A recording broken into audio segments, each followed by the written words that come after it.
तो दोस्तों इस वीडियो के अंदर ना, ये वीडियो मोस्ट पावरफुल वीडियो होने वाला है। क्यों है इसक्यों होने वाला पता है? अगर आपने इन चीजों को फॉलो कर लिया, क्योंकि इसी एक वीडियो के अंदर फिजिक्स के, केमिस्ट्री का, मैथ का, बायो का और हैंडसम सर खड़े हैं, मतलब इंग्लिश की भी बातें होने वाली है भाई, समझ में आया? तो सबकी बात होने वाली है और ऐसी चीजें होगी अगर आप इसको फॉलो कर लोगे गाइस। मैं बताना चाहूंगा जब आपका रिजल्ट आएगा ना, तो आजू बाजू वाले घर में ना, आजू बाजू घर वाले में न्यूक्लियर बम ब्लास्ट हो जाएगा, समझ में आ रहा है? आपका रिजल्ट देख के सदमा हो जाएगा गाइस। इसीलिए इन चीजों को फॉलो करना आपको बहुत जरूरी है।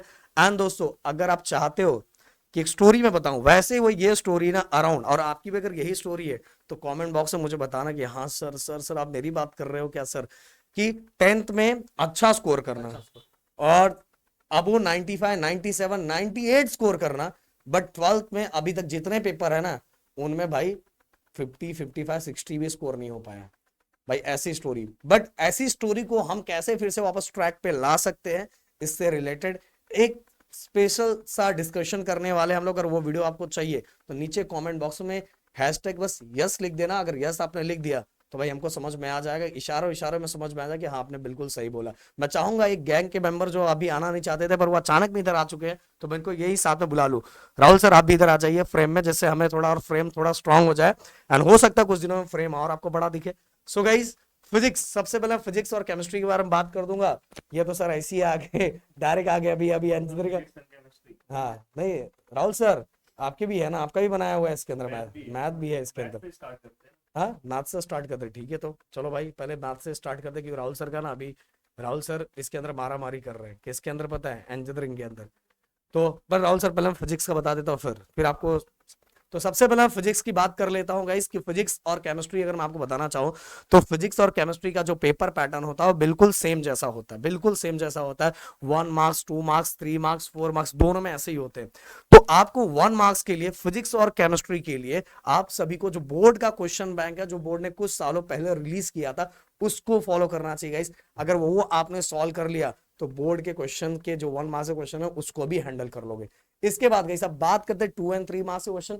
2 एंड 3 मार्क्स के क्वेश्चन गाइस मैं बताना चाहूंगा पीवाईक्यूज, पर पहले बार बार बोल देना चाहता हूं, 1-2 साल का पीवाईक्यू उठा लेने से कुछ नहीं होने वाला है। 1-2 साल के पीवाईक्यू से कुछ नहीं होगा। सिलेबस जिस साल से चेंज हुआ उस साल से लेके अभी तक के जो पीवाईक्यू है उसको आपको करना है। वो अगर आपने कर लिया तो भाई 2 एंड 3 मार्क्स का भी हैंडल हो जाएगा। और ये सब हैंडल हो रहा है ना, तो समझ लो ब्लास्ट होने की बारी चल रही है आजू बाजू में। समझ में बताया ना, आपके रिजल्ट से ब्लास्ट होगा। इसके बाद गाइस अगला 4 मार्क्स का क्वेश्चन। 4 मार्क्स के क्वेश्चन के लिए गाइस मैं फिर से बोलना चाहूंगा, बोर्ड का जो क्वेश्चन बैंक है वो फॉलो कर सकते हैं। इसके अलावा गाइस अगर आप चाहते हो कि सर इतनी सब चीजें रिसर्च करने से अच्छा एक ही बता दो गाइस, आप टारगेट पब्लिकेशन का क्वेश्चन, मैं कोई फिर से बोल रहा कोई प्रमोशन नहीं कर रहा हूं, नहीं तो मैं डिस्क्रिप्शन में लिंक बोलता जाके खरीद लो, और ये कुछ नहीं, बहुत सारे जुगाड़ है, समझ समझ सकते हो। बस अगर आप चीजें अपनी सिंपल करना चाहते हो तो टारगेट पब्लिकेशंस है, उत्तम पब्लिकेशंस है, वो फॉलो कर सकते हो। और गाइस ये भी नहीं करना चाहते हो ओनली डायरेक्ट डायरेक्ट वीडियो और नोट्स सब कुछ डायरेक्ट चाहते हो, तो रैंकर बैच में ये सभी चीजें बहुत आसानी से मिल रही है, जो पढ़ाया जा रहा है बस उसको फॉलो कर लो, काम हो जाएगा।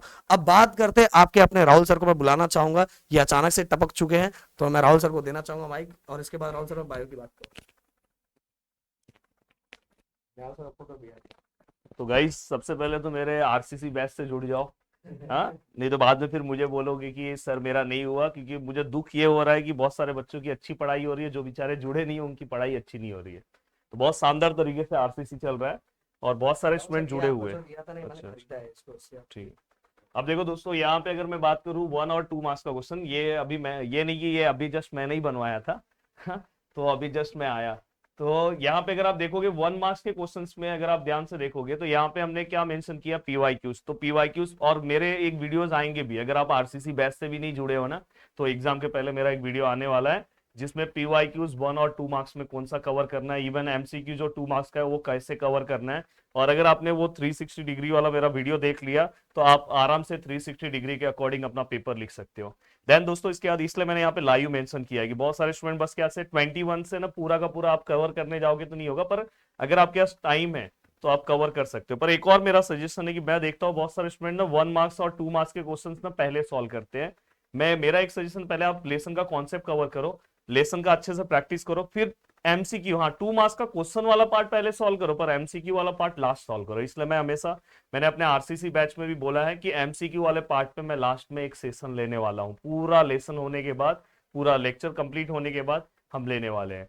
अब देखो दोस्तों, इसके बाद ये वाला पार्ट आपको समझ में आ गया। अगर आपसे देखो, ये सब का एक ही सीधा सॉल्यूशन ये है, सीधा सॉल्यूशन है, ये सब फिर करने की जरूरत नहीं पड़ेगी, इसमें सब मिल रहा है। नेक्स्ट, अब 3 और 4 मार्क्स के क्वेश्चंस के लिए क्या करना है। देखो 3 और 4 मार्क्स के क्वेश्चंस के लिए थोड़ा सीरियस होके चलना होगा।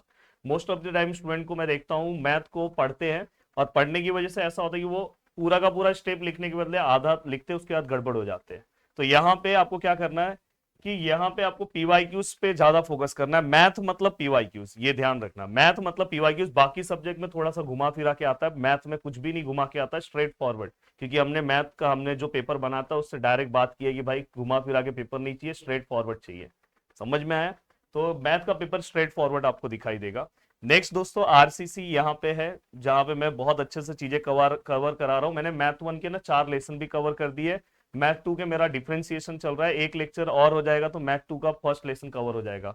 तो ये आपको पता होना चाहिए दोस्तों, साथ में आपको भी पता होना चाहिए। तो आपको ही पता होना नहीं, चाहिए, मैथ तीन 1, चैप्टर हो चुके तो मैथ 1 का मैंने 4 कर दिया, तो मैं बहुत शानदार तरीके से करा रहा हूँ। मैं ये नहीं सोच रहा हूँ कि परीक्षा सर का ज्यादा हो रहा है तो मेरा ज्यादा कंप्लीट करूँ। तो मैं यहाँ पे ये बोलना चाहता हूँ कि आप अच्छे से कवर करो, क्योंकि नेक्स्ट ईयर आपको इंजीनियरिंग में जाना है। तो यहाँ पे आपकी बेसिक अच्छे से कवर होनी चाहिए। इसलिए अगर आप मेरा आरसीसी का डिफरेंशिएशन देखोगे ना, तो मैं बहुत अच्छे से बेसिक फॉर्मूले वाइज कवर करा रहा हूँ। तो बिल्कुल भी टेंशन मत लो, जितना कराते जा रहा हूँ। मेरे जो लाइव सेशन बीच बीच में मैं रखूंगा, जैसे मैंने एक बार रखा था 1 से 4 लेसन, ऐसे बीच बीच में आते रहेंगे, तो उसको आप अटेंड करना। और उसके बाद तो 1 मंथ के बाद तो बहुत सारे लोग आपको दिखाई देंगे। देन इसके बाद अब नेक्स्ट है बायो। अच्छा, बायो की बात है। देखो बायो सब्जेक्ट के बारे में मुझे ही बोलना है। बोल दो राहुल बायो सर, सब्जेक्ट के बारे में मैं आपको ये बोलना चाहता हूँ कि सबसे यहाँ पे बहुत अच्छा लिखा है, डायग्राम सबसे ज्यादा इंपॉर्टेंट है। मैं किसी भी लेसन को आप स्टार्ट करो, पहले डायग्राम प्रैक्टिस कर लोगे तो आपका आंसर्स लिखना बहुत अच्छा हो जाएगा। और मेरा बायो का एक इजी ट्रिक का फर्स्ट लेसन का वीडियो है, जिसको अराउंड 2 लाख से ज्यादा लोगों ने देख लिया है। आप उस वीडियो को देखो, एक आपको आइडिया आ जाएगा कि बायो पढ़ते कैसे हैं। फिर उसके बाद वही ट्रिक अप्लाई करो लेसन नंबर 2 पे, कि मेरे पास टाइम नहीं है कि मैं आपको लेसन नंबर 2, 3, 4 बना दूं, पर आप उस ट्रिक से एक समझ जाओगे कि बायो पढ़ते कैसे हैं। तो आपको ऐसे 10-10, 15-15 मिनट में आप लेसन कंप्लीट कर सकते हो। तो डायग्राम जितना भी है सब प्रैक्टिस कर लो, और पीवाईक्यूज करोगे तो आपका 70-80% हो जाएगा। बट बायो में एक और चीज है, ओनली पीवाईक्यूज से नहीं चलेगा, क्योंकि हमेशा बस पीवाईक्यूज और ये करके नहीं चलेगा। पीवाईक्यूज कर लोगे, ये कर लोगे, तो अराउंड आपका 80% वाला पार्ट कंप्लीट हो जाएगा। पर जो 20% पार्ट बचा है ना दोस्तों, मुझे ऐसा लगता है कि उसके बारे में थोड़ा 3-4 पॉइंट आपको पता होना चाहिए। इनकेस अगर पेपर में आया तो आपको लिखने आना चाहिए। ये ध्यान रखना बायो सब्जेक्ट के लिए। अब इंग्लिश के लिए तो आप दिखाई दे रहा है, फोटो से भी आपको समझ में आ रहा है, क्योंकि ओमकार सर ने एकदम भारी वाला फोटो लगवाया है। और ये हाँ? ये भी किया है ना। अच्छा हाँ, ये इंस्टाग्राम पे रील देखा है कि नहीं देखा है भाई, इंस्टाग्राम भी डाउनलोड कर लेना। पर नहीं डाउनलोड किया हो तो बिना मतलब का मत करो, अगर आपके मोबाइल में है तो फॉलो कर लो। ओके, पर राहुल सर एक चीज मैं बोलूंगा, अभी 12th में आप सब सब्जेक्ट बता दोगे, इंजीनियरिंग में तो प्रॉब्लम हो ही रहा है, यहाँ 12th में भी प्रॉब्लम ना होने लगे। आज बोला ना वीडियो में, मैंने बोला बहुत सारे टीचर, अभी कैसा होता है पता है, बहुत सारे बेचारे बच्चे ना बहुत सारे टीचर के भरोसे आए थे इंजीनियरिंग में, लास्ट में अब मैं ही उनको संभाल रहा हूँ। हालांकि अब मैं आ गया हूँ संभालने के लिए, मैं ही संभाल रहा हूँ, उनका पेपर है। तो अब लास्ट में आज के वीडियो में बोला हो, देखो जितने लोग आए थे आपको संभालने के लिए सब भाग गए, लास्ट में हम लोग 3-4 टीचर बचे हैं, वही संभाल रहे। सो गाइस मैं बताना चाहूंगा, राहुल सर ऑलराउंडर अगर मैं इनको खड़ा कर दूं, इनको बस टाइम बाकी जगह से दे दो, सब सब सब्जेक्ट को संभाल लेंगे। बट सर दर्द बहुत लोगों का बढ़ जाएगा, इसलिए मैं राहुल सर को बोलता हूँ, राहुल सर आप अपना एक ही सब्जेक्ट संभालो, बाकी देखा जाएगा। अब ओमकार सर इंग्लिश पूरा संभाल करके एंड भी आपको ही करना है, आपके पास ज्यादा टाइम नहीं है बस, क्योंकि मेरे को पता है अपनी टीम इतनी स्ट्रांग है, बोलने के लिए बोला जाए तो 24 घंटे बोल सकती है, बट हम लोग हर चीजों को बहुत लिमिट में रखते हैं। चलो अब यहाँ पे अगर मैं पेपर की बात करूँ इंग्लिश की, तो इंग्लिश में आपको क्या करना है, सबसे पहली चीज ये आप समझ लो। ऑलरेडी अगर मैं बात करूँ आपके 4 मार्क्स के क्वेश्चंस की, अगर मैं बात करूँ तो यहाँ पे 4 मार्क्स के आपको 2 क्वेश्चन देखने मिल जाते हैं, एक राइटिंग स्किल का देखने मिल जाता है और एक आपका नॉवल का दिखा है। पहले मैं राइटिंग स्किल की बात करूँ, राइटिंग स्किल आपको करना क्या, आपको फॉर्मेट देख लेना है, ठीक है। फॉर्मेट देखने के बाद आपको क्या करना है, आपको जो पीवाईक्यूज है वो देख लेना है, जिससे आपको एक आइडिया आ जाएगा कि पर्टिकुलरली ये टॉपिक से राइटिंग स्किल में किस किस तरीके के क्वेश्चन क्या बनते हैं, ठीक है। दूसरी चीज यहाँ पे अगर मैं बात करूँ नॉवल की, नॉवल में आपको करना क्या है, नॉवल में सबसे पहली चीज आप जब भी पढ़ रहे हो, ठीक है, आप एक स्टोरी लाइन समझ लो। स्टोरी लाइन समझने के बाद उसके कैरेक्टर स्केच, प्लॉट, थीम, क्योंकि क्वेश्चन इसी के बेसिस पे बनते हैं। ये करने के बाद टेक्सचुअल क्वेश्चन, फिर पीवाईक्यू, ये कर लो, आपका जो नॉवल वाला पार्ट होगा वो पूरा का पूरा कंप्लीट हो जाए। अब बात करते हैं 1 मार्क्स के ग्रामर के क्वेश्चन के बारे में। ग्रामेटिकल क्वेश्चन की अगर बात करूं तो देखो इसका भी बहुत सिंपल सादा चीज है, कि यहाँ पे आपके कुछ टॉपिक्स है जो बार बार रिपीट होते हैं, वो आपको पता कैसे चलेंगे, वो सारी चीजें जो आपको पता चलती है वो आपके पीवाईक्यू से पता चलती है। प्लस उसकी कंसेप्ट आप कर लो, जितने भी पीवाईक्यू क्वेश्चन है वो आप सॉल्व कर लो, आपका ग्रामर का टेंशन खत्म हो जाएगा। ठीक है, अब बुक्स कौन सी रेफर करनी, सबसे पहले आपकी टेक्स्ट बुक हो गई, या फिर आप टारगेट पब्लिकेशन कर सकते हो, या फिर अगर इतना सारा चीज नहीं करना चाहते हो तो कुछ नहीं, आरसीसी 2.0 बार ज्वाइन कर सकते हो, वहां पे सारी चीजें हमने बताई हुई है। अब प्रोज और पोएम की बात करता हूँ। प्रोज आपको हर एक चैप्टर बहुत डिटेल में नहीं पढ़ना है, आपको हर एक चैप्टर में क्या चीज है क्या नहीं है वो पता होना चाहिए, प्रोज की प्रैक्टिस करनी है आपको। सेम तरीके से पोएम में भी, पोएम किस बारे में, किस चीज के बारे में, ये आपको पता होना चाहिए, और उसकी आपको प्रैक्टिस क्या करनी है। अगर इतनी चीज आप नहीं की तो आपका इंग्लिश का जो टेंशन है वो खत्म हो जाता है। और लास्ट आपको पेपर, 1 से 2 पेपर सॉल्व कर ले, जिससे आपको एक हैबिट हो जाएगी कि पेपर में क्वेश्चन किस तरीके से आएंगे और कितने टाइम में कंप्लीट हो रहा है। होप्स आपको यहाँ पे पूरी की पूरी चीजें क्लियर हो गई होंगी। स्टिल अगर आपको कोई भी डाउट है तो प्लीज आप कमेंट सेक्शन में कमेंट करके बोल सकते हैं, और भी कोई वीडियो चाहिए तो कमेंट जरूर करिएगा। मिलते हैं हमारे अगले वीडियो। जय हिंद दोस्तों।